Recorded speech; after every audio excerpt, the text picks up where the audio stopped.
在中国的8大菜系中，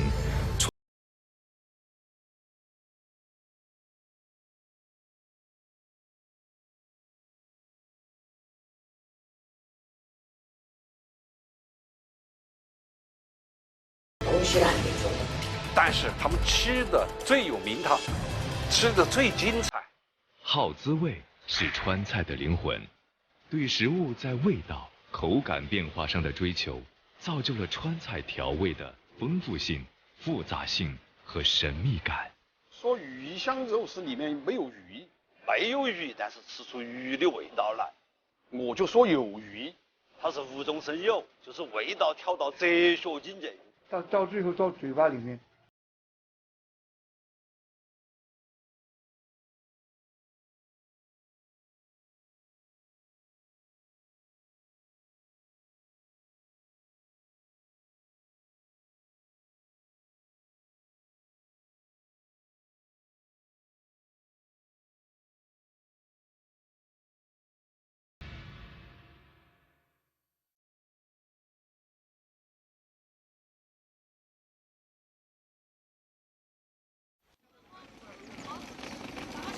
位于成都龙泉驿的百合镇，是中氏族人的聚居地。清明节是中氏家族祭祀祖灵、供奉灶神的日子。这一天，族人们陆陆续续来到钟家大瓦房的院坝里。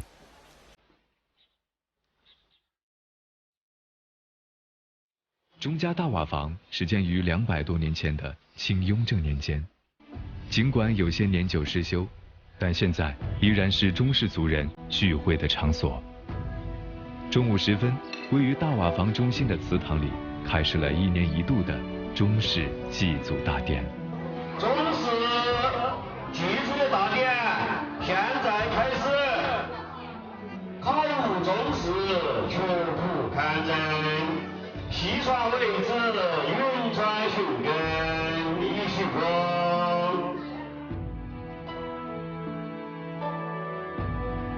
2阙功，3阙功，平身。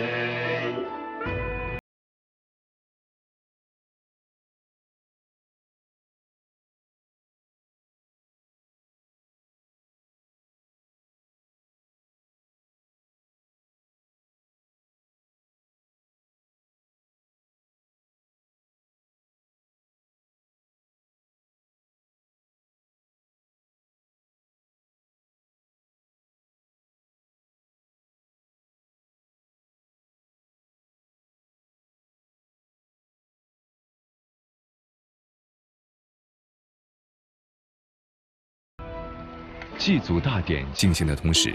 在院坝里，乡厨们也在忙碌着。临时搭建的案板上，各种菜肴也准备完备。通常，这样的宴席被称为“坝坝宴”，由专门的乡厨团队主理。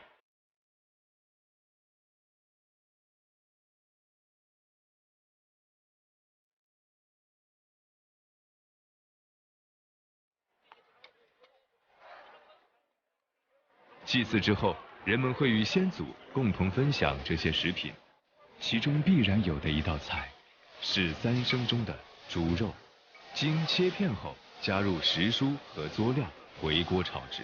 这就是川菜中大名鼎鼎的回锅肉。一个最经典的菜品。它怎么诞生的？湖广填四川来自8个省份的人民到了这儿来之后，每逢初2、15，不免要思乡，思念自己的亲人，于是他们就要逢初2、15就要割一个上好的刀头肉，然后再杀一只大公鸡，要去敬祖先、敬先人，磕头烧香。敬了先人之后，你毕竟那肉死人不能吃啊，还得活人吃，于是把这肉就凉了，煮的半熟的吧，凉了再切片，然后再回锅去炒，一家人吃的美美香香的，于是这就是回锅肉的源头。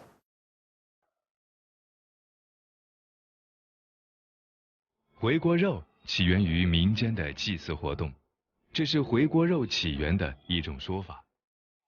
无论有何种起源和变化，回锅肉发展到今天，已成为四川及重庆地区最为普及的家常菜，被称为川菜第一菜。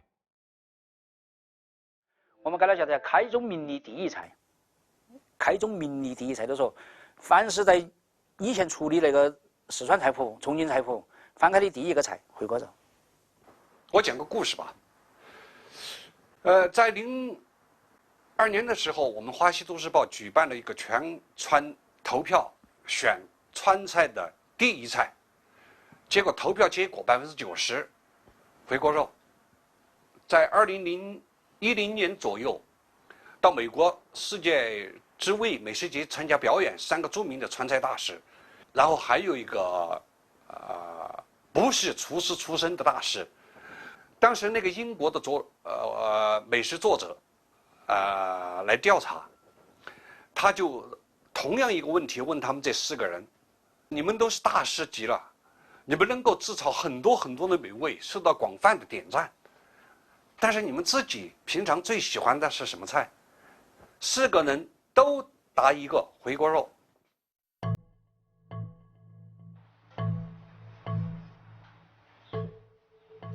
一个普通的四川家常菜，怎么会获得如此广泛的认可呢？要做好回锅肉，首先是选料。猪宰杀后的切割分解方法，中国各地大同小异，细小处的区别往往与各地的饮食习惯有关。猪的后臀，川渝地区称为坐墩儿，有头刀、二刀之分。头刀就是后臀尖，肥8瘦2，而紧挨着头刀割下去的二刀则肥4瘦6，这种比例最适合炒回锅肉。就是后腿第2道肉，那个是最好的，就是说它肥瘦兼达，在切的时候，也只有这个2刀肉，它能够把瘦肉和肥肉跟它连在一起。很多肉，肥肉和瘦肉切的时候，它会把它分开，所以这个部位它是特别特殊的一个部位，而且呢，肥瘦兼达，它吃起来过后，它也显得就肥而不腻这种东西。2刀肉质紧密，组织略粗，但口感细腻；瘦肉韧而不柴，肥肉糯且异香，又不至于太油腻。但一头猪顶多割出6公斤左右的2刀肉，于是人们就用肉质近似的宝类肉与五花肉代替，以应对日常生活中缺口巨大的需求。不过到今天，随着人们食肉需求的大量增长和与之相应的现代化肉猪集约饲养方式的普及，许多吃客都在抱怨，现在猪肉的香味已大不如从前了。以前我们喂的猪1年以上，猪的皮质很香很糯。现在因为它喂的猪的时间比较短了，而且它肉的香味喂的饲料不一样这肉的香味都缺乏了。去采菜，去找菜市场，我都会去找那种猪呢，就是它一定是10个月以外出栏的。快养的猪和慢养的猪，或者不同品种的猪，在肉质上究竟有何区别呢？重庆市荣昌区出产一种全国著名的地方2种猪，被命名为荣昌猪。1985年被列为国家1级保护品种。好吃的猪肉究竟好在哪里？重庆市畜牧科学院的学者给出了答案。我们说这个猪肉好吃的话，实际上是人的一个感觉。这中国人来讲口味，因为香在是哪个地方，就来自于脂肪酸，来自于醛类，来自于一些其他的一些氨基酸。云昌猪的它的好吃在哪个地方？主要是它的高必需氨基酸、高成为氨基酸和那个高肌肉脂肪。它的云昌猪的纯种猪，它肌肉脂肪达到4点几，它杂养猪的它的肌肉脂肪含量的话，它能达到那个2.73左右。好，你对比外种猪的话，外头肉的它的肌肉脂肪大概只有1%左右，所以说我们的肌肉脂肪含量是它几倍。肌内脂肪的外观呈现被称为大理石纹，肌内脂肪含量高，大理石纹就比较明显。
成为了现代川菜的灵魂。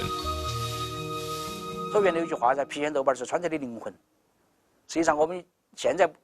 做了多了哈，但是郫县豆瓣还是很重要。因为郫县豆瓣呢，你把它剁细了锅头放点油，在摄氏120度的时候呢，你把豆瓣放下去，小火那个炒，炒到后头那个豆瓣又香又色红，而且那个酱香味噻，酱香味的噻都是一种发了酵的氨基酸。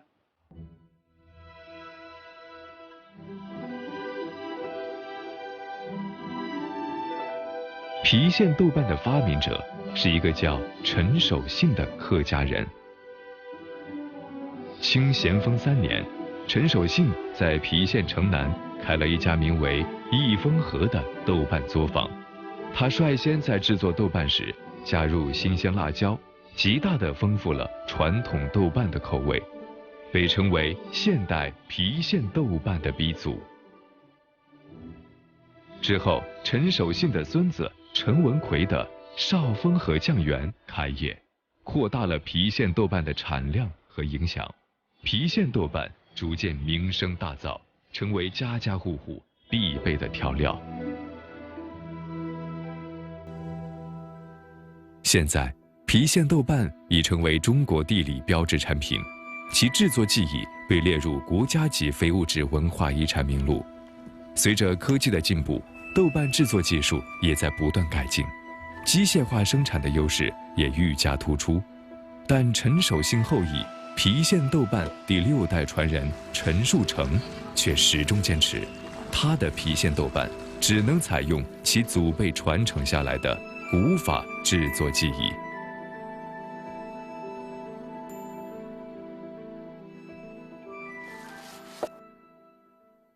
最关键的一点，翻晒路，人离不了的。这个意思也是12个字：晴天晒，雨时盖，白天翻，夜晚露。这12字真言，这是我们祖辈传下的，我们一直遵循这个。你看我们这个晚上一般都不看，都有人值班，看天不好了，马上起来看。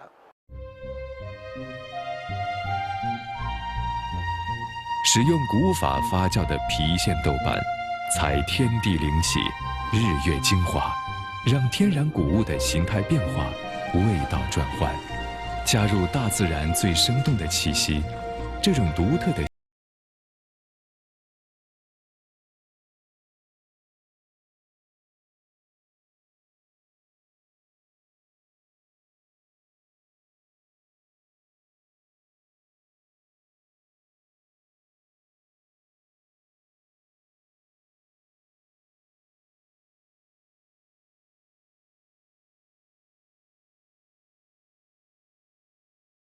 成都以北40多公里的广汉连山镇，是老饕们魂牵梦萦的连山回锅肉的发源地。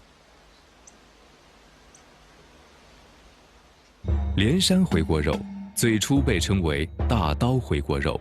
可想而知，其外形特点就是一个大字，形如大刀。1986年，时在广汉市连山镇供销社餐馆工作的戴木尔，在当年的广汉物资交流会上推出连山回锅肉时，因其夺目的外形带来的视觉冲击力，色、香、味。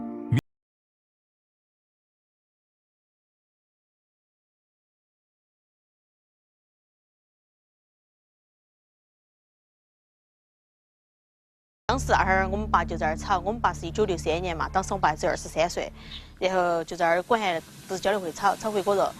然后炒得好，然后过的时候就越来越出名。原最先饮食单位是在我们连山供销社，我们那会儿就在那儿的嘛，一直在那儿上班嘛，我们爸是那儿的经理嘛，然后就回锅肉慢慢发明。随着回锅肉的出名，戴木尔创办了自家的餐馆，使连山回锅肉成为一个远近皆知的著名菜品。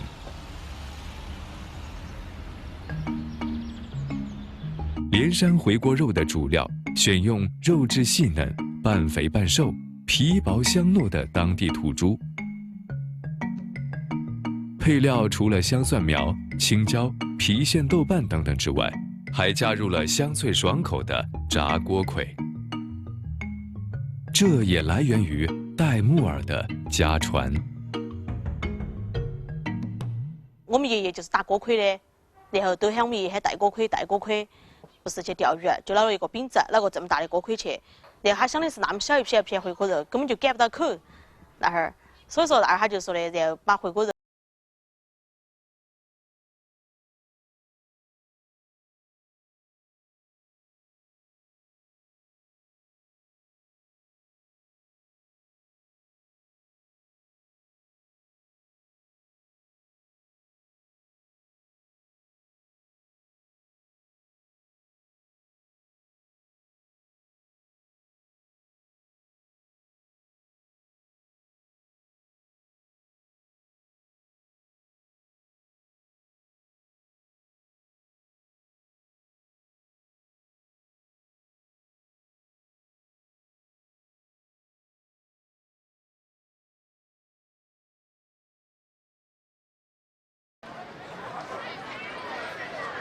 在四川宜宾李庄古镇，有一道著名的凉拌白肉，被称为李庄白肉。凉拌白肉是回锅肉的半生品，将猪肉煮熟晾凉，切片后拌以佐料，就是凉拌白肉。李庄白肉全名为李庄刀口蒜泥白肉，是李庄的传统美食。抗战时期，大批文人学者汇集李庄，李庄白肉经他们的宣传得以扬名。因其肉片薄而长，且用一只筷子裹食，最初被文人们戏称为裹脚肉。要让好吃嘴们一而再、再而三地前来吃这样一份蒜泥白肉，除了人们所熟知的选料、火候、佐料的讲究之外，李庄白肉还有一个显著特点，是刀工。在李庄街头，常常能见到售卖白肉的小店。大多数时候，人们切肉是横着切，而李庄白肉却是竖着切，这样的刀法称为片，这使得李庄白肉长可盈尺，视觉上的感受往往会率先打开味觉之门。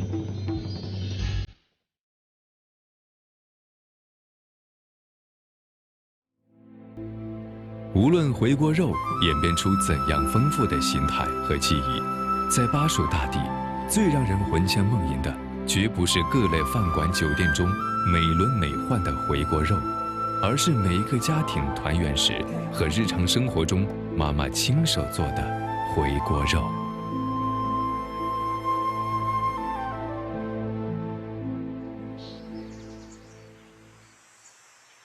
王阳是一名90后，大学毕业后考上了村官，被安排到重庆市南川区汇丰村做村主任助理，帮助村民脱贫致富是他这个阶段的重要工作。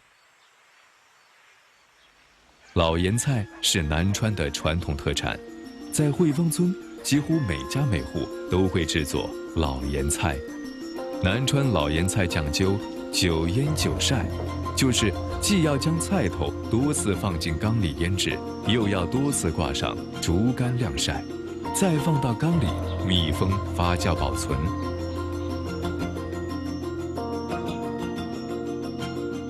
3个月后，老盐菜就可以食用了。当地人认为，老盐菜越脆越香。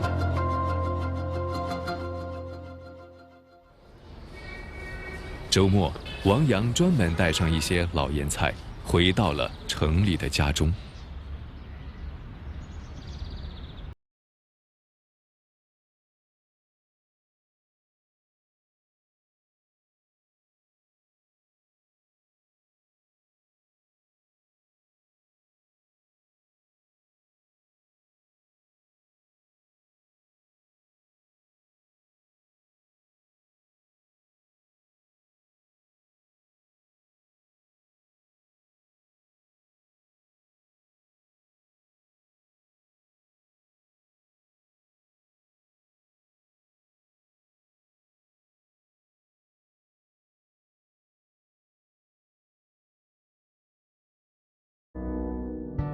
北京各种美食的汇聚之地，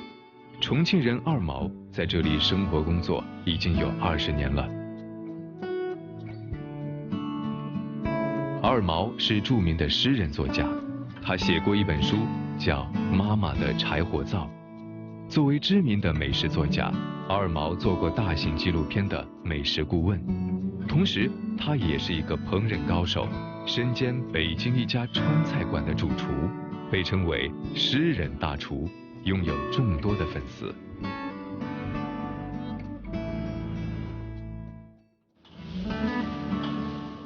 但是二毛心中最为想念的是他妈妈亲手做的回锅肉。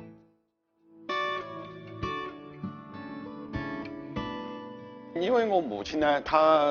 应该是一个民间的厨艺高手，做回锅肉呢，她有特别的一个方法。今天我做的回锅肉，就是一个非常特别的一个方法。我那个回锅肉，你看我就放了3种酒，没得任何一个什么一个厨师他就放3种酒，而且我要在不同的时间去放。除了说我说那个烹饪的手段，就是在炒加毒这个方面，也要呈现它最好的一个吃口。